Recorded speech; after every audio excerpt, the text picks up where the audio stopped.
So yes, all students, a very good morning to you all and welcome to Enlightened Educators. So ಇವತ್ತು ಬಂದು ಎರಡು video ಮಾಡೋಕಿದೆ. ಒಂದನ್ನು ನಾನು prepare ಮಾಡ್ತಾ ಇದ್ದೀನಿ, I'll do it. That's regarding the block diagram. So ಹೇಗೆ work out ಮಾಡಬೇಕು simple ಆಗಿ ಅಂತ ಹೇಳ್ಕೊಡ್ತೀನಿ. ಆಲ್ಮೋಸ್ಟ್ ತುಂಬ ಪ್ರಾಬ್ಲಮ್ಸ್ ಮಾಡಿ ಆಗಿದೆ, but one thing I got to know about the direction thing. So ಅಲ್ಲಿ ಡೈರೆಕ್ಷನ್ ಅಂದರೆ ಆರೋ ಮಾರ್ಕ್ ಏನು ಹಾಕಿರ್ತಾರೆ ಅದಕ್ಕೆ ಸಂಬಂಧಪಟ್ಟಂತೆ ನಾವು what I can say we need to work out ಅನ್ನೋವಂಥದ್ದನ್ನು ನಾನು ಹೇಳೋಕ್ಕೆ ಇಷ್ಟಪಡ್ತೀನಿ. ಸೊ ಅದರಿಂದ ಆ ಥರದ ಮೆಥಡಲ್ಲಿ like say I'm sorry for the distraction. Like say using the direction methodology, if you work out it will be easier. So the ಹೇಳ್ಕೊಡ್ತೀನಿ ನಾನು ಹೇಗೆ ಅಂತ, how to follow the direction and how to find out the required what I can say the reduction rules. Okay, block diagram reduction rule, how to find out anta, because many get confused and finding out the block diagram reduction rules itself. ಒಂದು figure ನೋಡಿದ ತಕ್ಷಣನೇ ಯಾವ ರೂಲಿಂದ ನಾನು first start ಮಾಡಬೇಕು ಅಂತ ಕರೆಕ್ಟಾಗಿ ಗೊತ್ತಾಗೋದಿಲ್ಲ. So ಹಾಗಾಗಿ ಅದನ್ನು ಸ್ವಲ್ಪ ಹೇಳ್ಕೊಡ್ತೀನಿ ಹೇಗೆ ಫೈಂಡ್ ಔಟ್ ಮಾಡ್ಕೊಳ್ಳೋದು ಅಂತ. So that those and all will help you a lot because you miss there only.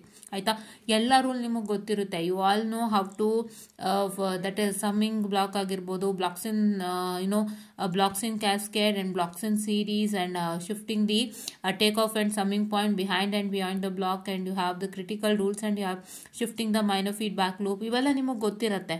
All those things have learnt. But what happens is when you apply practically in the problem while seeing the diagram, you won't get a direct diagram. ಎಲ್ಲೋ ಒಂಚೂರು ಸಣ್ಣ ಪುಟ್ಟ ಟ್ವಿಸ್ಟ್ಗಳಿರುತ್ತೆ. ಆ ಟ್ವಿಸ್ಟ್ಗಳನ್ನ clear ಮಾಡಿದಾಗಲೇ ನಿಮಗೆ ಗೊತ್ತಾಗುತ್ತೆ that you all have to do this particular apply this particular reduction rule ಅಂತ ಗೊತ್ತಾಗುತ್ತೆ. So ಅಷ್ಟೆಲ್ಲ ಆಗೋದ್ರಿಂದ ಸೊ ಅದಕ್ಕೆ ನಾನು ಸ್ವಲ್ಪ ಸಿಂಪಲ್ ಆಗಿ ನೀಟಾಗಿ ಎಕ್ಸ್ಪ್ಲೇನ್ ಮಾಡ್ಕೊಡ್ತೀನಿ. Technique and trick will help you to crack out. Okay, so wait for that video. ಸಾಯಂಕಾಲ ಬರುತ್ತೆ, ಇಲ್ಲಾಂದರೆ ರಾತ್ರಿ ಬರುತ್ತೆ, ವೇಟ್ ಮಾಡಿ. Fine, okay. Now in today's video we are going to discuss regarding PCS, Principle of Communication System. ಇವ್ರು ಕೇಳಿದ್ದಾರೆ, ma'am please make a video on principle of communication system. So PCS ಬಂದು ತುಂಬ ಈಸಿ ಸಬ್ಜೆಕ್ಟ್, ಅಂತ ಕಷ್ಟ ಇಲ್ಲ. ನೀವು ಯಾಕೆ PCSಗೋಸ್ಕರ ಒದ್ದಾಡ್ತಿದ್ದೀರಾ ಅಂತ ನನಗೆ ಅರ್ಥ ಆಗ್ತಿಲ್ಲ. See because it's a quite easy subject and if you learn this and understand this it is very easy. Theory ಇದೆ ಏನೂ ಇಲ್ಲ, ನಿಮ್ಗೆ ಆಲ್ಮೋಸ್ಟ್ ಒಂದು ಡಯಾಗ್ರಾಮ್ ಇರುತ್ತೆ, ಒಂದು ಎಕ್ಸ್ಪ್ಲನೇಷನ್ ಇರುತ್ತೆ, ಅದನ್ನು ನೀವು ನೀಟಾಗಿ ಓದ್ಕೊಂಡ್ರು ಸಾಕು. ಅದರಲ್ಲಿ ನಿಮಗೆ ಬೇರೆ ಏನೂ ಇಲ್ಲ. There is nothing guys. Don't take that also is difficult. ಅದನ್ನು ಡಿಫಿಕಲ್ಟ್ ಆಗಿ ತಗೋಬೇಕು ಅನ್ನೋ ಯಾವುದೇ ರೂಲ್ ಇಲ್ಲ. So you can take it as easy and start it. It's actually easy, ಆಯಿತಾ. It is actually easy, but ಆದರೂ ನೀವು ಎಲ್ಲ ಕೇಳ್ತಿರೋ ಕಾರಣ ನಾನು ಮಾಡ್ತಾ ಇದ್ದೀನಿ. It is not only for this particular whose that PM army ಗೇಮರ್ಸಿಗೆ ಮಾತ್ರ ಅಲ್ಲ, ಯಾರ್ಯಾರೆಲ್ಲ PCS ಕಷ್ಟಪಡ್ತಿದ್ರೆ ಅವರಿಗಾಗಿ ಕೂಡ ಮಾಡ್ತಾ ಇದ್ದೀನಿ. But don't think that it is difficult ಇದೆ ಮ್ಯಾಮ್ ಇದು ಅಂತ ನೀವು ತಲೆಗೆ ಹಾಕೋಬೇಡಿ. ಅದನ್ನು ನಾನು ನಿಮ್ಗೆ ಹೇಳೋಕೆ ಹೊರಟಿರೋದಷ್ಟೇ, ಆಯಿತಾ. Yes, and coming on to the syllabus of your PCS ಸಿಲೆಬಸ್ಸಿಗೆ ನಾನು ನೋಡೋದಕ್ಕಿಂತ ಮುಂಚೆ you have a subject called principles of communication system in you had an that is 2017 scheme-ಅಲ್ಲಿ ಇತ್ತು. that is you had 17 EC, just a minute, I'm sorry for the distraction, much 44 ಹೌದಾ, 17 EC 44 ಅಂತ subject code ಇತ್ತು. So that subject code just a minute, did I give PCS to them? Wait a minute guys, 18ಅಲ್ಲಿ ಇದೆಯಾ ಅಂತ ನೋಡ್ತೀನಿ. let me just check 18 EC 44. I hope they had, because I gave that book to one of my friend. So let me just check it guys, please wait. I'm sorry for the distraction. Shit.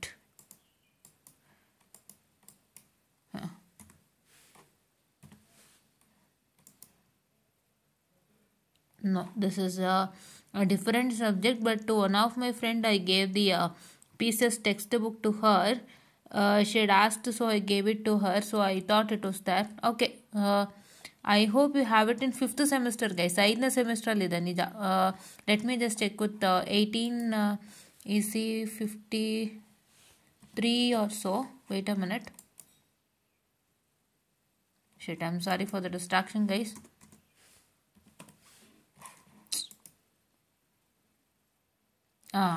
Yes guys, 18 EC 53. That is what I remembered. You also have 18 EC 53, 17 EC 44 and 18 EC 53. Both stands for Principles of Communication System, right? Okay, let me just check with the syllabus once, because when I checked with the what I can say, the 17 scheme syllabus, I'm sorry for the distraction, something is happening here, please sustain for 2 minutes. Yeah, when I checked with the syllabus, in our 17 scheme syllabus we had what is this happening?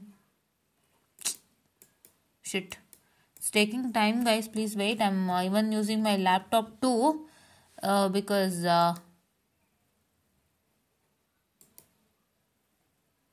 shit, what's happening? Okay. So now yeah, so now what's that going to happen is that, I'm sorry for the distraction, it took some time to open the syllabus. Okay, yeah, so when I checked with my syllabus, that is 17 scheme syllabus namdu nodvaga, so I just got to know that there was only 2 models which was matching and 2 of the concepts from the other model which was matching. But what I can say is that, so for that 2 model you can refer 17 EC 44 question paper. I'll even show you that question paper. Okay, yeah, so let me just check with that, the syllabus. Please wait, guys.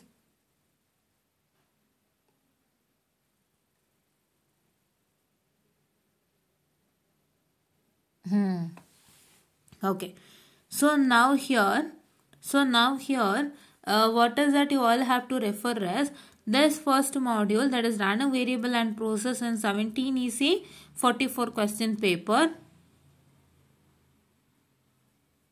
You should not only see the question paper, you have the scheme of evaluation, right? You remember that, right? You have scheme of evaluation for 17 EC 44, right? Please to refer that also. Fine. Bari question paper refer madbidi, scheme of evaluation refer madi.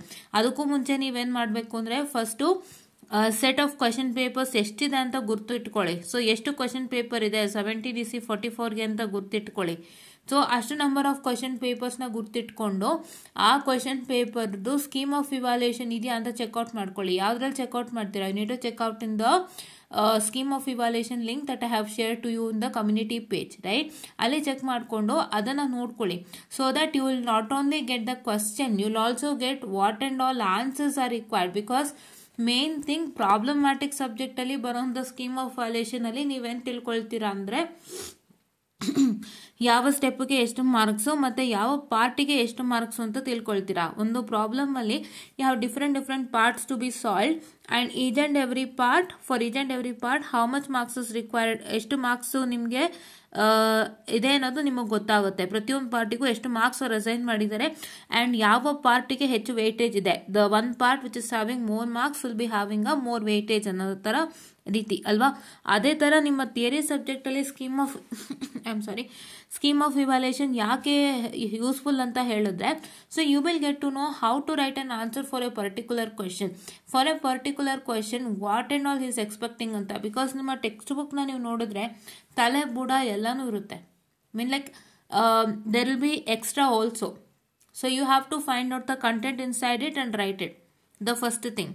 ಹೌದಾ? So ಅಲ್ಲಿ content ಇರುತ್ತೆ.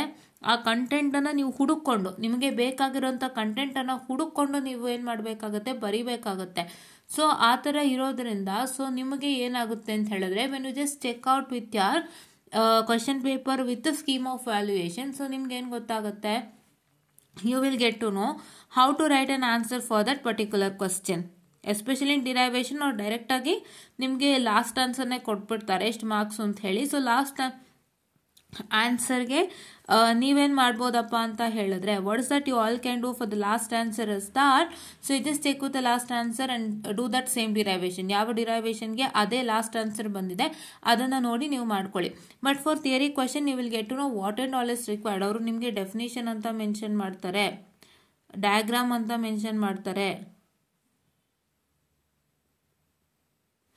Explanation ಅಂತ mention ಮಾಡ್ತಾರೆ, ಅಂದರೆ working ಅಥವಾ working ಅಂತ mention ಮಾಡ್ತಾರೆ.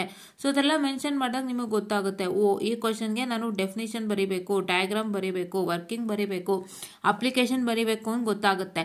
So ಅವಾಗ ನೀವೇನು ಮಾಡ್ಬೋದು, ಅದನ್ನೆಲ್ಲ ನಿಮ್ಮ ಆನ್ಸರ್ಸ್ಗೆ ಸ್ಯಾಟಿಸ್ಫೈ ಮಾಡ್ಬೋದು. It is according to the question. If discuss comes ಅಂದರೆ ಎಲ್ಲ ಸೇರ್ಕೊಂಡ್ಬಿಡುತ್ತೆ. ಡಿಸ್ಕಸ್ ಬಿಟ್ಟು ಅವ್ರು ಬೇರೆ ಏನಾದ್ರು ಕೇಳಿತ್ತು ಅಂತಂದರೆ ನೀವು ಅದಕ್ಕೆ ಅವ್ರು ಏನು ಕೇಳಿದ್ದಾರೆ ಮತ್ತು ನಾವು ಆ ಕ್ವಶನ್ಗೆ ಏನು ಸ್ಯಾಟಿಸ್ಫೈ ಮಾಡಬೇಕು ಅಂತ ನೀವು ನೋಡಬೇಕಾಗುತ್ತೆ. ಇದೆಲ್ಲ ಆಗೋದು ನಿಮ್ಮ ಸ್ಕೀಮ್ ಆಫ್ ಇವ್ಯಾಲ್ಯೂಯೇಷನಿಂದ. Because writing answers is a time waste of time. ತುಂಬ ಆನ್ಸರ್ ಬರೆಯೋದು, 1 ಪೇಜ್ ಬರೆಯೋದು, 2 ಬರೆಯೋದು, it's a waste of time. ನಿಮಗೆ ಅವರು ಏನು ಕೇಳ್ತಾ ಇದ್ದಾರೆ, ನಾವೇನು ಕ್ವಶನ್ ಕೇಳ್ತಾ ಇದೀವಿ ಅದಕ್ಕಲ್ಲಿ ಆನ್ಸರ್ ಇರಬೇಕು. ಅವ್ರು ನಿಮ್ಮ ಕತೆ ಕಾದಂಬರಿ ಎಲ್ಲ ಯಾರೂ ಓದೋದಿಲ್ಲ. Nobody reads it. Try to understand. Nobody reads it. ಯಾರ ಕೈಲೂ ಅಷ್ಟು ಟೈಮ್ ಇಲ್ಲ. ಸೀರಿಯಸ್ ಆಗಿ ಹೇಳ್ತಾ ಇದ್ದೀನಿ, nobody has the time guys. ಅವ್ರಿಗೆ ಟೈಮ್ ಇರೋದೇನೋ, ಅವ್ರು ಏನೋ ಎಕ್ಸ್ಪೆಕ್ಟ್ ಮಾಡ್ತಿರ್ತಾರೆ. They have something in their head. We want this diagram. ಈ ಬ್ಲಾಕ್ಸ್ ಇರಬೇಕು ಡಯಾಗ್ರಾಮಲ್ಲಿ. If it is a block diagram, say these blocks should be present. And ಈ ಒಂದು ಏನಂತ ಹೇಳ್ತಾರೆ, ಒಂದು ವರ್ಕಿಂಗ್ನಲ್ಲಿ ಈ ಒಂದು ಪಾಯಿಂಟ್ಸ್ ಇರಬೇಕು, ಈ ಒಂದು ಇಂಪಾರ್ಟೆಂಟ್ ಕೀವರ್ಡ್ಸ್ ಇರಬೇಕು ಅಂತ ಅವ್ರು ತಲೆನಲ್ಲಿ ಇಟ್ಕೊಂಡಿರ್ತಾರೆ. If when they get cross check your answer sheets, ನಿಮ್ಮ ಆನ್ಸರ್ ಶೀಟ್ಸ್ನ ಚೆಕ್ ಮಾಡುವಾಗ ಅವ್ರಿಗೇನಾದರೂ ಅವರು ರಿಕ್ವೈರ್ಡ್ ಏನಾದ್ರು ಅವ್ರ ಕಣ್ಣು ಕಾಣಿಸ್ತಾನೆ ಇತ್ತು ಅಂದರೆ, whatever the requirements that they have in their head, if they are looking into it, ಅದು ಅವ್ರಿಗೆ ಕಾಣಿಸ್ತಾ ಇದೆ ಅಂತಂದರೆ ತಕ್ಷಣ ನಿಮಗೆ 100 ಫುಲ್ ರಿವಾರ್ಡ್ ಮಾಡ್ತಾರೆ. That is what they all wanted. They don't need your ಕತೆ ಸ್ಟೋರೀಸ್ ಆ್ಯಂಡ್ ಹಂಗಾಯಿತು ಹೀಗಾಯಿತು ಅದಲ್ಲಿ ಹೋಯಿತು. They don't need it. They need only the answer. If you are writing half a ಪೇಜಾ ಪರವಾಗಿಲ್ಲ, ಹಾಫ್ ಅ ಪೇಜ್ ಬರೆದ್ರೂ, 2 ಲೈನ್ ಬರೆದ್ರೂ, half a page ಬರೆದ್ರೂ, 4 line ಬರೆದ್ರೂ, whatever you are writing should be 100% proper. ತುಂಬ ಜನ ಹೇಳ್ತಾರೆ 1 ಬರೀರಿ, 2 ಬರೀರಿ, 3 ಪೇಜ್ ಬರೀರಿ. ಇಲ್ಲ, why you are writing and wasting your time? Your 3 hours of time is to complete the question paper along with what is the perfect answer that is required. Why are you writing it? ಮಾಡೋಕ್ಕೆ ಹೋಗ್ಬೇಡಿ. ಏನು ಮಾಡ್ತೀರಾ, ನೀವು ಅರ್ಧ page ಬರೋದ್ರೂ perfect ಆಗಿರಲಿ ನಿಮ್ಮ answer. ನಿಮಗೆ ಅವರು ಅರ್ಧ ಪೇಜ್ಗೆ ಫುಲ್ ಮಾರ್ಕ್ಸ್ ಕೊಡೋ ಥರ ನೀವು ಬರೀಬೇಕು. ಅದು ನಿಮ್ಮ ಟ್ಯಾಲೆಂಟ್. ಈಗ I have to open up and showcase. Right, you have already taken EPC, but EPC ಸ್ವಲ್ಪ ಡಿರೈವೇಷನ್ನು ಪ್ರಾಬ್ಲಮ್ಮು ಈ ಥರ ಕೊಟ್ಬಿಟ್ಟಿದ್ರು. EPC question paper was not up to the mark. I understand. ಅದು ಫುಲ್ ಥಿಯರಿ ಥರ ಇಲ್ಲೇ ಇರಲಿಲ್ಲ. ರೈಟ್, ಬಟ್ ಇದು ಫುಲ್ ಥಿಯರಿ ಥರನೂ ಇದೆ, ಅಲಾಂಗ್ ವಿತ್ ಡಿರೈವೇಷನ್ನು ಇದೆ. ಸೊ ಹಾಗಾಗಿ ನೀವು ಥಿಯರಿ ಬರೆಯೋವಾಗ you have to understand things in your mind. ಇಷ್ಟನ್ನು ನೀವು ಅರ್ಥ ಮಾಡ್ಕೋಬೇಕು. ನೀವು ಅರ್ಧ ಪೇಜ್ ಬರೋದ್ರೂ ಅವ್ರು ಏನು ಎಕ್ಸ್ಪೆಕ್ಟ್ ಮಾಡ್ತಿರ್ತಾರೆ ಅದನ್ನು ನೀವು ಫುಲ್ಫಿಲ್ ಮಾಡಿದವಾಗ ನಿಮಗೆ ಆಚೆ ಈಚೆ ದಿಸ್ಸು ದಟ್ಟಲ್ಲಿ ಏನು ಹಾಳಾದರೂ ಪರವಾಗಿಲ್ಲ, ನಿಮಗೆ ಕೀವರ್ಡ್ಸ್ ಇದೆ ಅಂತ ಹೇಳಿಬಿಟ್ಟು ಅವ್ರು ಮಾರ್ಕ್ಸ್ ಕೊಟ್ಬಿಡ್ತಾರೆ. ಕೀವರ್ಡ್ಸ್ ಇದೆ, ಈ ಬ್ಲಾಕ್ ಡಯಾಗ್ರಾಮ್ ಇದೆ, ಅವ್ರ ಕಣ್ಣಿಗೆ ಏನಾದ್ರು ಚೆನ್ನಾಗಿ ಕಂಡ್ರೆ ಅವ್ರು ಫುಲ್ ಕೊಟ್ಟೇ ಕೊಡ್ತಾರೆ, ನಿಮಗೆ ಮೋಸ ಮಾಡಲ್ಲ. ಸೊ ದಯವಿಟ್ಟು ಫಸ್ಟು ಈ ಹ್ಯಾಬಿಟನ್ನು ಬೆಳೆಸ್ಕೊಳ್ಳಿ. ಸುಮ್ಮನೆ ಆನ್ಸರ್ಸ್ ಬರೀತಾ ಕೂರೋದಲ್ಲ. ಇದು ತುಂಬ ಜನ ನಮಗೂ ಮಿಸ್ಗೈಡ್ ಮಾಡ್ತಾರೆ. ಆ್ಯಂಡ್ ನಮಗೆ ಯಾವ ರೀತಿ ಒಂದು ಮಾತುಗಳು ಕೇಳಿಬರುತ್ತೆ ಅಂದರೆ, ತುಂಬ ಬರೀಬೇಕು ಎಲ್ಲ ಹೇಳ್ತಾರೆ, but they don't know what is inside that. ಅದ್ರ ಒಳಗೆ ಏನಿದೆ ಅಂತಲೇ ಗೊತ್ತಿಲ್ಲ. ತುಂಬ ಬರೀಬೇಕು ಅಂತಾರೆ, ಅಲ್ಲಿ ಹುಡ್ಕೊಂಬರೀರಿ ಅಂತಾರೆ. ಅಲ್ಲಿ ಹುಡ್ಕೊಂಬರಿಯೋದಲ್ಲ, ನಿಮಗೆ ಟೆಕ್ಸ್ಟ್ ಬುಕ್ ಅಂತ ಏನಕ್ಕೆ ಹೇಳಿರೋದು, ನಿಮಗೆ ನೋಟ್ಸ್ ಅಂತ ಏನಕ್ಕೆ ಕೊಡೋದು ಹೇಳಿ? Why do they give? So don't listen to all such kinds of stuff. ಕೇಳಿಸ್ಕೊಂಡು ತಲೆಗೆ ಹಾಕ್ಕೊಂಡು say okay, that's all. And you need to move on according to what. ಅದಕ್ಕೋಸ್ಕರ ನಿಮಗೆ ಟೆಕ್ಸ್ಟ್ ಬುಕ್ ಮಾಡೋದು, ಸಿಲೆಬಸ್ ಮಾಡೋದು, ನಿಮಗೆ ಆ ಟೆಕ್ಸ್ಟ್ ಬುಕ್ನ ನಿಮ್ಮ ಟೀಚರ್ಸು ಕನ್ಸಾಲಿಡೇಟ್ ಮಾಡಿ ನೋಟ್ಸನ್ನು ಕೊಡೋ ಅಂಥದ್ದು ಇದೇ ಕಾರಣಕ್ಕಲ್ವಾ. They do give only because of this, right? So ಹಾಗಾಗಿ ನೀವು ಕನ್ಸಾಲಿಡೇಟ್ ಮಾಡಿಕೊಂಡು ನೀವು ಏನು ಬೇಕೋ ಅದನ್ನು ಬರೀಬೇಕಷ್ಟೆ, ಬೇರೆ ಏನೂ ಬರೆಯೋ ಹಂಗಿಲ್ಲ. ನೀವು ಹಾಗೂ ನಾನು ಎಕ್ಸ್ಟ್ರಾ ಬರೀತೀನಿ ಅಂದರೂ 3 hours ಕೂಡ ನಿಮಗೆ ಸಾಕಾಗಲ್ಲ. That is what how you have to manage and maintain time, right? ಇದು ಯಾಕೆ ಬಂತು ಮಧ್ಯದಲ್ಲಿ ಅಂದರೆ ನಿಮಗೆ ಬೇಕೇ ಬೇಕು. Because you are writing this subject and you need to follow these structure, answer writing structures. ಹೌದಾ? ಅದನ್ನೇ ನಾನು ಮಿಷನ್ ಥಿಯರಿ ಕ್ಲಾಸಲ್ಲಿ ಮಾಡಿದ್ದು, ಇದನ್ನೇ ನಾನು ಹೇಳಿದ್ದು. ಹೌದಾ? That is why. Fine, okay. So let's come back to the discussion. So discussion ಆಚೆ ಅಂತೂ ನಾವು ಹೋಗಿಲ್ಲ. ನಿಮ್ಗೆ ಇದು ಬರೀತಾ ಇರೋದ್ರಿಂದ ಇದಕ್ಕೆ ಬೇಕಾದಂಗೆ ನಾನು ಇನ್ಫಾರ್ಮೇಷನ್ ಕೊಟ್ಟಿದ್ದೀನಿ. ಓಕೆನಾ? ಯಾ. ಸೊ ನೀವು ನೋಡೋದ್ರಿಂದ ನಿಮ್ಗೆ ಇಷ್ಟೆಲ್ಲ ಗೊತ್ತಾಗುತ್ತೆ. ಸೊ ನೀವು ಕರೆಕ್ಟಾಗಿ ಆನ್ಸರ್ ಸ್ಯಾಟಿಸ್ಫೈ ಮಾಡ್ಬೋದು. ಹೌದಾ? ಆನ್ಸರ್ ಸ್ಯಾಟಿಸ್ಫೈ ಮಾಡ್ಬೋದು. And if you can see that ನಿಮಗೆ ಇನ್ನೊಂದು ಆಡೆಡ್ ಅಡ್ವಾಂಟೇಜ್ ಇದೆ. ಏನು ಅಂದರೆ, say for example there is one question which is repeating many a times. ಹೌದಾ, ಮೆನಿ ಟೈಮ್ಸ್ ರಿಪೀಟ್ ಆಗಿರುತ್ತೆ ಅಂತ ಅಂದ್ಕೊಳ್ಳಿ. ಸೊ ನೀವೇನು ಮಾಡ್ತೀರಾ, ಪ್ರತಿಯೊಂದು ಕ್ವಶನ್ ಪೇಪರು ತೊಗೊಳ್ತೀರಾ, ಸ್ಕೀಮ್ ಆಫ್ ವ್ಯಾಲ್ಯೂಯೇಷನ್ ಜೊತೆಗೆ ತೊಗೊಳ್ತೀರಾ. ಸೊ ನಿಮ್ಮ ಹತ್ರ 4 ಕ್ವಶನ್ ಪೇಪರ್ ಸಿಕ್ಕಿದೆ. You have got 4 question paper. ಆ 4 ಕ್ವಶನ್ ಪೇಪರಲ್ಲೂ ಸೇಮ್ ಕ್ವಶನ್ ರಿಪೀಟ್ ಆಗಿದೆ ಅಂದ್ಕೊಳ್ಳಿ. ಆ 4 ಕ್ವಶನ್ ಪೇಪರ್ಗೆ ಸ್ಕೀಮ್ ಆಫ್ ಇವಾಲ್ಯೂಯೇಷನ್ ಬರೆಯೋರು ಬೇರೆ ಬೇರೆ ಇರ್ತಾರೆ. They will not be the same, right? ಒಬ್ಬೊಬ್ಬರು ಸ್ಕೀಮ್ ಆಫ್ ವ್ಯಾಲ್ಯೂಯೇಷನ್ ಮಾಡ್ತಾರೆ. ಈ ವರ್ಷ ಸ್ಕೀಮ್ ಆಫ್ ವ್ಯಾಲ್ಯೂಯೇಷನ್ ಮಾಡಿದವರು ನೆಕ್ಸ್ಟ್ ಇಯರ್ ಅವರೇ ಮಾಡ್ತಾರೆ ಅಂತ ಹೇಳೋಕ್ಕಾಗಲ್ಲ. Some other might write the scheme of evaluation, right? But ಆ ಥರದಾಗ ಏನಾಗುತ್ತೆ, ಸೊ ಪ್ರತಿಯೊಬ್ಬರದು ಟೇಸ್ಟ್ ನಿಮಗೆ ಗೊತ್ತಾಗುತ್ತೆ. ಆ ಪರ್ಟಿಕ್ಯುಲರ್ ಕ್ವಶನ್ಗೆ ಪ್ರತಿಯೊಬ್ಬರ ಟೇಸ್ಟು ಕೂಡ ನಿಮಗೆ ಗೊತ್ತಾಗುತ್ತೆ. ಸೊ ಒಂದು ಸ್ಕೀಮ್ ಆಫ್ ಇವಾಲ್ಯೂಯೇಷನಲ್ಲಿ ಅವರು ಈ ಥರ ಬೇಕು ಅಂತ ಎಕ್ಸ್ಪೆಕ್ಟ್ ಮಾಡಿರ್ತಾರೆ. ಇನ್ನೊಂದು ಸ್ಕೀಮ್ ಆಫ್ ಇವಾಲ್ಯೂಯೇಷನಲ್ಲಿ ಬೇರೆಯವ್ರು ಬರೆದಿರ್ತಾರಲ್ಲ, ಅವರು ಈ ಥರ ನನಗೆ ಬೇಕು ಅಂತ ಎಕ್ಸ್ಪೆಕ್ಟ್ ಮಾಡಿರ್ತಾರೆ. ಸೊ ಯು ಗೆಟ್ ಬೇರೆ ಬೇರೆ ಪ್ರೊಫೆಸರ್ಸ್ದು ನಿಮ್ಗೆ ಅಭಿರುಚಿಗಳು ಗೊತ್ತಾಗುತ್ತೆ ಆ ಕ್ವಶನ್ ಮೇಲೆ. So that you can also get to know how to write that answer perfectly. ಎಲ್ಲರಿಗೂ ಸ್ಯಾಟಿಸ್ಫೈ ಆಗಂಗೆ ಹೇಗೆ ಆನ್ಸರ್ ಬರೀಬೇಕು ಅನ್ನೋದು ಕೂಡ ನಿಮಗೆ ಗೊತ್ತಾಗುತ್ತೆ. ಸೊ ಅದೊಂದು main important thing that you all can see, right? Okay, and then you need to refer this last model. ಇದೆಲ್ಲ this model you can refer from 17EC44, right? ಈ ಮಾಡೆಲ್ನ ನೀವೇನು ಮಾಡ್ಬೋದು, 17EC44ಇಂದ ರೆಫರ್ ಮಾಡ್ಬೋದು. Or what is that all you can do yes PPM waves last. ಇಲ್ಲ 17EC44ಅಲ್ಲಿ ನೀವು 2 ಮಾಡೆಲನ್ನು ನೀಟಾಗಿ ನೋಡ್ಕೋಬೋದು. ಫುಲ್ ಆನ್ ಫುಲ್ ಕ್ವಶನ್ ಸಿಗುತ್ತೆ, along with scheme of evaluation ಕೂಡ ಸಿಗುತ್ತೆ. ಅದನ್ನು ನೀವು ಮಾಡ್ಕೊಳ್ಳಿ, ಓಕೆನಾ? ಯಾ, ಸೊ ನಾವ್ the next thing what is are going to happen is that, so just a minute, I will just check with other modules. Other ಮಾಡ್ಯೂಲ್ಸಲ್ಲಿ ಏನಾಗಿದೆ ಅಂದರೆ,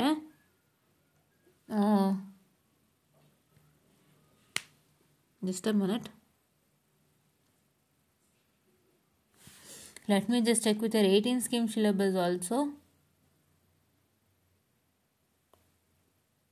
Okay, so 18 scheme syllabus 17 scheme syllabus ಥರನೇ ಇರೋದ್ರಿಂದ so ಏನು problem ಆಗ್ತಾ ಇದೆ ಅಂತ ಹೇಳಿದ್ರೆ, only 2 modules are present for you.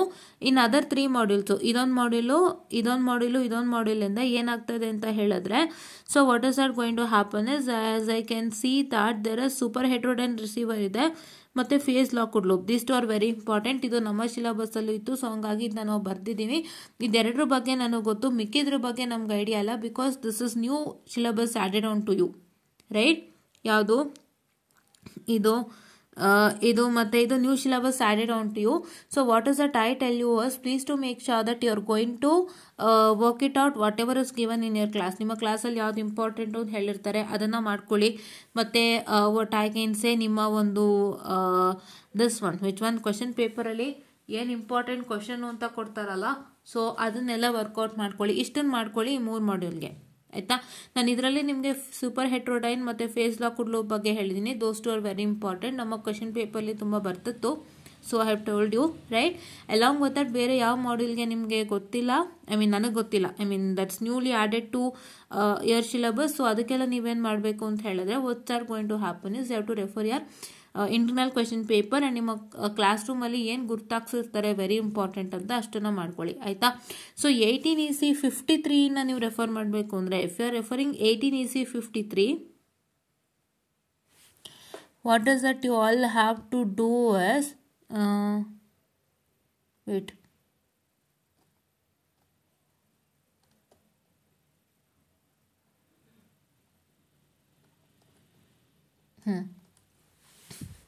ನೀವೇನು ಮಾಡಬೇಕು, ಮಾಡ್ಯೂಲ್ 4 and 5 ಮಾತ್ರ ರೆಫರ್ ಮಾಡಬೇಕು. You have to refer only module 4 and 5 from 18EC53 question paper ಇಂದ ಏನು ಮಾಡಬೇಕು, ಮಾಡ್ಯೂಲ್ 4 and 5 ಮಾತ್ರ ರೆಫರ್ ಮಾಡಬೇಕು. That is digital representation of analog ಸಿಸ್ಟಮ್ಸ್ನೇ 2 ಪಾರ್ಟ್ ಆಗಿ ಮಾಡಿಬಿಡಿದಾರೆ ಅವರು, ಮಾಡ್ಯೂಲ್ 4 and 5 ಅಂತ. ಸೊ ಮಾಡ್ಯೂಲ್ 4 and 5 ನೀವು ರೆಫರ್ ಮಾಡ್ಬೋದು. ಸೊ ಮಾಡ್ಯೂಲ್ 4 and 5 ರೆಫರ್ ಮಾಡಿದ್ರೆ ನಿಮಗೆ ಒಂದು ಮಾಡ್ಯೂಲಿಗೆ ಮಾತ್ರ ಆಗೋದು. But if you refer 17EC44, better to refer 17EC44 because ನಿಮಗೆ 2 ಮಾಡ್ಯೂಲ್ಗೆ ಕ್ವಶನ್ಸ್ ಸಿಗುತ್ತೆ.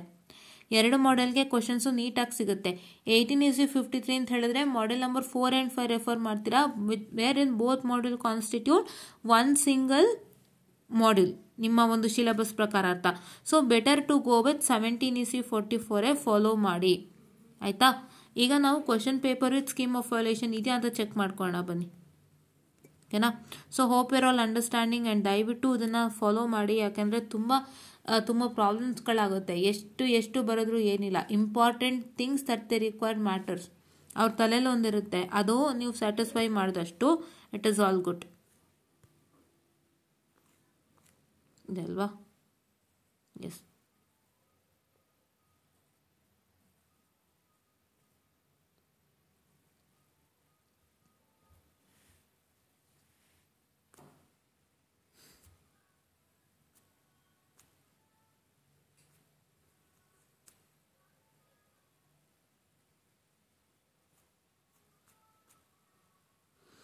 Wait a minute, it's getting quite slow.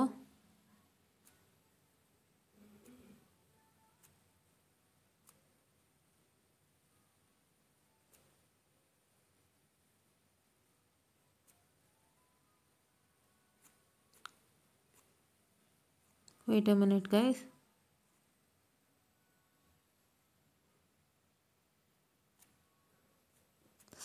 ಅಲ್ವಾ? 17.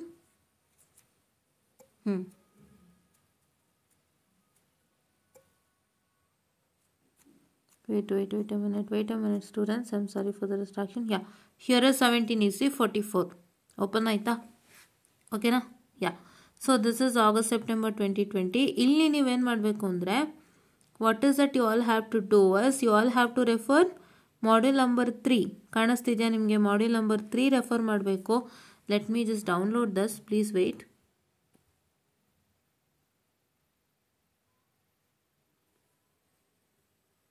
Okay, yeah, downloaded. ಸೊ ಇದರಲ್ಲಿ ನೀವೇನು ಮಾಡಬೇಕು, ದಿಸ್ ಇಸ್ ಮಾಡ್ಯೂಲ್ ನಂಬರ್ 3, ಇದನ್ನು ರೆಫರ್ ಮಾಡಬೇಕು. ಸಿ ಆರ್ ಕ್ವಶನ್ ಇದೆ, ಇದನ್ನು ರೆಫರ್ ಮಾಡಿ. ಆದರೆ ಇದರಲ್ಲಿ ನಿಮಗೆ ಏನಾಗ್ತಾ ಇದೆ ಅಂದರೆ, ನಾಯ್ಸ್ ಬೇಡ. Don't take up the noise, right? ನಾಯ್ಸ್ನ ತೊಗೊಳಕ್ಕೆ ಹೋಗಬೇಡಿ. ಮಾಡ್ಯೂಲ್ ನಂಬರ್ 3 ನಮ್ಮ ಸಿಲೆಬಸಲ್ಲಿ ಏನಾಗಿದೆ ಅಂದರೆ, let me just move on. ಸಿಲೆಬಸಲ್ಲಿ ಏನಾಗಿದೆ ಅಂದರೆ, ನಾಯ್ಸ್ ಕೂಡ ಆ್ಯಡ್ ಆನ್ ಆಗಿದೆ. ಹೌದಾ? ನಾಯ್ಸ್ ಕೂಡ ಆ್ಯಡ್ ಆನ್ ಆಗಿದೆ. So what you have to do is eliminate the concepts of noise. ನೋಡಿಲಿ, ಇವೆಲ್ಲ ನಾಯ್ಸ್ ಕಾನ್ಸೆಪ್ಟು. ಹೌದಾ? ನಾಯ್ಸ್ ಕಾನ್ಸೆಪ್ಟ್ ಏನೇನಿದೆ ಅದನ್ನು ಬಿಟ್ಬಿಟ್ಟು ನೀವು ಬರೀ ರ್ಯಾಂಡಮ್ ವೇರಿಯಬಲ್ ಆ್ಯಂಡ್ ಪ್ರೋಸೆಸ್ಗೆ ಏನು ಬೇಕೋ ಅದನ್ನು ಮಾಡ್ಕೊಳ್ಳಿ. ಓಕೆನಾ? So here is also noise concept. So ನೀವೇನು ಮಾಡ್ತೀರಾ ಅಂದರೆ, ಈ ನಾಯ್ಸ್ ಕಾನ್ಸೆಪ್ಟ್ ತೆಗ್ದಾಕಿ. ಇದು ಬೇಡ, ಮತ್ತು ಇದು ಬೇಡ, ಮತ್ತು ಇದು ಬೇಡ, ಮತ್ತು ಇದು ನಾಯ್ಸಿಗೆ ಸಂಬಂಧಪಟ್ಟಂತೆ ಇರೋವಂಥದ್ದೆಲ್ಲ ಬೇಡ. ಬರೀ ನೀವೇನು ಮಾಡ್ತೀರಾ ಅಂದರೆ, ದಿಸ್ ಒನ್ ಯು ಟೇಕ್, ಆಯಿತಾ? ಓಕೆನಾ? Then you refer what module number 5. Module number 5 full refer ಮಾಡಿ. ಓಕೆನಾ? ಈ ಥರ ರೆಫರ್ ಮಾಡಿ. ಸೊ ಪ್ರತಿಯೊಂದು ಕ್ವಶನ್ ಪೇಪರಿಗೂ ಕೂಡ ನಿಮಗೆ ಸ್ಕೀಮ್ ಆಫ್ ಇವ್ಯಾಲ್ಯೂಯೇಷನ್ ಮಾಡೋ ಅಂಥವ್ರು ಬೇರೆಯವರು ಇರ್ತಾರೆ. ಸೊ ಹಾಗಾಗಿ ನಿಮಗೆ ಅವರವರ ಅಭಿರುಚಿಗಳು ಗೊತ್ತಾಗುತ್ತೆ. ಯು ಕ್ಯಾನ್ ಸಿ, ನಾನು ಪ್ರತಿಯೊಂದು ಸ್ಕೀಮ್ ಆಫ್ ಇವ್ಯಾಲ್ಯೂಯೇಷನ್ ತೋರಿಸಿದಾಗ ಒಬ್ಬೊಬ್ರದ್ದು ಒಂದೊಂದು ಹ್ಯಾಂಡ್ ರೈಟಿಂಗ್ ಇರುತ್ತೆ. ನಿಮ್ಗೆ ಅಲ್ಲೇ ಗೊತ್ತಾಗುತ್ತೆ ದ ಪರ್ಸನ್ ವೇರೀಸ್ ಅಂತ. ಸೊ ಆವಾಗ ನಿಮ್ಗೆ ಏನಾಗುತ್ತೆ, ಒಬ್ಬೊಬ್ರದ್ದು ಒಂದೊಂದು ಅಭಿರುಚಿಗಳಿರುತ್ತೆ, ಅವ್ರದ್ದು ನಿಮಗೆ ಗೊತ್ತಾಗುತ್ತೆ. That is what happens, right? See ಎಷ್ಟು ನೀಟಾಗಿ ಕೊಟ್ಟಿದ್ದಾರೆ. If you consider module 3 the very first question 5A ಅಲ್ವಾ? 5A ಏನಿದೆ, explain the properties of autocorrelation function, mention the 3 properties. ಇಲ್ಲಿ ನೋಡ್ಬೋದು, ನೋಡಲಿ 3 ಪ್ರಾಪರ್ಟಿ ಹೇಳಿದ್ದಾರೆ. ಈಚ್ ಪ್ರಾಪರ್ಟಿ +2 ಮಾರ್ಕ್ಸ್ ಹೇಳಿದ್ದಾರೆ. ಹೌದಾ? ಹೇಳಿದಾರಲ್ವಾ? Yes you can see, right? ಈ ಥರ ಎಲ್ಲ ನಿಮಗೆ ಗೊತ್ತಾಗುತ್ತೆ. ಸೊ ದಯವಿಟ್ಟು ಇದಕ್ಕಾದರೂ ರೆಫರ್ ಮಾಡಿ. Fine, okay. ಅವರು ನಿಮಗೆ ಈ ಥರನೂ ಹೇಳ್ತಾರೆ, ಪ್ಲಸ್ ಡೆಫಿನಿಷನ್, ಡಯಾಗ್ರಾಮ್, ವರ್ಕಿಂಗ್ ಅವೆಲ್ಲ ನೀಟಾಗಿ ಸಪ್ರೇಟಾಗಿ ಬರೆದಿರ್ತಾರೆ. ಸೊ ಆ ಟರ್ಮಿನಾಲಜೀಸ್ ಬರೆದಿರ್ತಾರೆ. ಸೊ ಅದನ್ನು ಕೂಡ ನೀವು ಸ್ಯಾಟಿಸ್ಫೈ ಮಾಡಬೇಕಾಗುತ್ತೆ. ಅದೆಲ್ಲ ಇಲ್ಲಿ ನಿಮಗೆ ಗೊತ್ತಾಗುತ್ತೆ, ಆಯಿತಾ? And if you can see regardings, ಇವೆಲ್ಲ ನಾಯ್ಸ್ಗೆ ಬರೋವಂಥದ್ದು.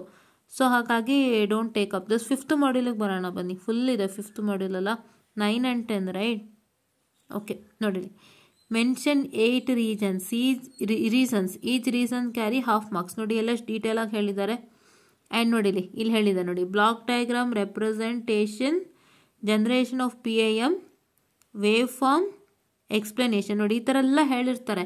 ಸೊ ನೀವು ಬ್ಲಾಕ್ ಡಯಾಗ್ರಾಮ್ ಸ್ಯಾಟಿಸ್ಫೈ ಮಾಡಬೇಕು, ವೇವ್ ಫಾರ್ಮ್ ಸ್ಯಾಟಿಸ್ಫೈ ಮಾಡಬೇಕು, ಎಕ್ಸ್ಪ್ಲನೇಷನ್ ಸ್ಯಾಟಿಸ್ಫೈ ಮಾಡಬೇಕು. It goes according to the question. So ಹಾಗಾಗಿ ಇವೆಲ್ಲ ನಿಮ್ಗೆ ಇಲ್ಲಿ ಗೊತ್ತಾಗುತ್ತೆ. ಹೌದಾ? ನೋಡಿಲಿ ಇದೇ ಥರ ಹೇಳಿದೆ. ನೋಡಿಲಿ, ಜನರೇಟರ್ ಸರ್ಕ್ಯೂಟು, ವೇವ್ ಫಾರ್ಮು, ಎಕ್ಸ್ಪ್ಲನೇಷನ್ನು. ನೋಡಿ ಎಲ್ಲದಕ್ಕೂ ಎಷ್ಟು ಮಾರ್ಕ್ಸ್ ಡಿವೈಡ್ ಮಾಡಿದ್ದಾರೆ, ಇವೆಲ್ಲ ನಿಮಗೆ ಗೊತ್ತಾಗುತ್ತೆ. ಸೊ ಇದೆಲ್ಲ ನಿಮಗೆ ಗೊತ್ತಾಗೋದೇ ಸ್ಕೀಮ್ ಆಫ್ ವೈಲೇಷನಿಂದ. ಇಲ್ಲಾಂದರೆ ನೀವು ಬರೀ ಕ್ವಶನ್ ಪೇಪರ್ ತೊಗೊಂಡು ನನ್ನ ಪಾಡಿಗೆ ನಾನು ಓದ್ತೀನಿ ಅಂದರೆ ಇಷ್ಟು ನಿಮಗೆ ಗೊತ್ತಾಗಲ್ಲ. ಆ್ಯಂಡ್ ನೀವು ಕೊಡೋ ಕ್ವಶನ್ಗೆ ನಿಮ್ಗೆ ಆನ್ಸರೇ ಸರಿಯಾಗಿ ಬರೆಯಲ್ಲ. ಏನು ಮಾಡ್ತೀರಾ, ಹೆಂಗೋ ಬರೆದ್ಬಿಡ್ತೀರಾ ಆನ್ಸರು. ಅದಕ್ಕೆ ಆನ್ಸರ್ ಬರೆಯೋ ರೀತಿ ಹೇಗೆ ಗೊತ್ತಾಗಬೇಕು ಅಂದರೆ only because of this, that is I am showcasing it to you. Fine, okay. ಇಲ್ಲಿ ನೀವು ನೋಡ್ಬೋದು, ನೋಡಲಿ, ಸ್ಪೀಚ್ ಮಾಡೆಲ್ ಬರೀಬೇಕಂತೆ, block diagram of vocoder, explanation. Vocoder ನಿಮಗಿಲ್ಲ. ಇನ್ನೊಂದು ನೆನಪಿನಲ್ಲಿ ಇಟ್ಕೊಳ್ಳಿ, ವಾಕ್ ಆರ್ಡರ್ ಅಂತ ಒಂದು ಕಾನ್ಸೆಪ್ಟ್ ಇದೆ, ಒಂದು ಲಾಸ್ಟ್ ಮಾಡ್ಯೂಲ್ ನಮಗಿದ್ದಿದ್ದದು. So application to vocoder ಅಂತ ಇದೆ, ಅಪ್ಲಿಕೇಶನ್ ಟು ವಾಕ್ ಆರ್ಡರ್ ಅಂತ ಇದೆ, ಇದಿಲ್ಲ, ವಾಕ್ ಆರ್ಡರ್ ಇಲ್ಲ. So I just cut this, 10B ಇಲ್ಲ. ಸೊ ಆ ವಾಕ್ ಆರ್ಡರ್ ಅಂತ ಯಾವುದಾದ್ರೂ ಒಂದು ಕ್ವಶನ್ ಕೊಟ್ಟರೆ, ಅಲ್ಲಿ right it here please weight. Walk order ಅಂತ ಯಾವುದಾದ್ರೂ ಕ್ವಶನ್ ಕೊಟ್ಟರೆ, ವಾಕ್ ಆರ್ಡರ್ ಅಂತ ಕ್ವಶನ್ ಇದ್ದರೆ ಅದು ನಿಮಗಿಲ್ಲ. So it is cut. Okay, ವಾಕ್ ಆರ್ಡರ್ನ ಬಿಟ್ಬಿಡಿ, ಆಯಿತಾ? Okay, so this is all for your PCS. I hope you got how to do it. ಏನೇನು ಮಾಡಬೇಕು ಅಂತ ಮತ್ತೆ ಹೇಳ್ತೀನಿ, ಇನ್ನೊಂದು ಸಲ ಹೇಳ್ತೀನಿ, ಕೇಳಿಸ್ಕೊಂಬಿಡಿ. ಈ 17EC44 ಇಂದ model number 3 and model number 5. Model number 3 excluding noise ಮೇಲೆ ಏನಾದ್ರು ಕ್ವಶನ್ ಇತ್ತು ಅಂದರೆ ಅದನ್ನೆಲ್ಲ ಕಾಟ್ ಔಟ್ ಮಾಡಿ, only study the random variables and process, ಆಯಿತಾ? In the 5th module you study everything excluding vocoder ಮೇಲೆ ಏನಾದರೂ ಇಲ್ಲಿ ಬರ್ದಿದ್ದೀನಲ್ಲ, ವಾಕ್ ಆರ್ಡರ್ ಮೇಲೆ ಏನಾದ್ರು ಕ್ವಶನ್ ಕೊಟ್ಟರೆ, so then you have to eliminate that and study, ಆಯಿತಾ? So ಇದಿಷ್ಟು ಇವತ್ತಿನ ಟಾಪಿಕ್ ಆಗಿತ್ತು. So I hope you all got it. So this is what is for today session ಅಂತ ಹೇಳ್ತಾ, so hope you all got it. One whose have a problem regarding PCS. So ಅವರೆಲ್ಲರಿಗೂ ಹೇಗೆ ಮಾಡಬೇಕು ಅಂತ ಗೊತ್ತಾಗಿದೆ ಅಂತ ಅನ್ಕೋತೀನಿ ಅಂತ ಹೇಳ್ತಾ, I will just wind up the small session guys, and thank you.